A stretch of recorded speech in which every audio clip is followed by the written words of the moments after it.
What is up guys, Danny this side. So in this video, I'm going to show you how to fix your Yahoo Mail not working. So first off, you need to go to the browser and then in the browser on the right side, click on the three dots and then go to settings. After that, you need to search for browsing data and then click on delete browsing data. And after that, you need to delete the cookies and the browsing history and the cached up file images. And when you just check all these three and then click on delete data, all your cache, your cookies and the cached image and files and the browsing history will be deleted. Now, after you delete them, uh, turn on your Yahoo application or web Yahoo again.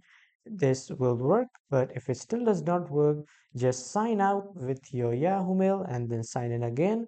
So this trick will work again and your Yahoo will start working. So this is how you can solve the problem of Yahoo Mail not working. And that was all for this video everyone. Thank you for watching.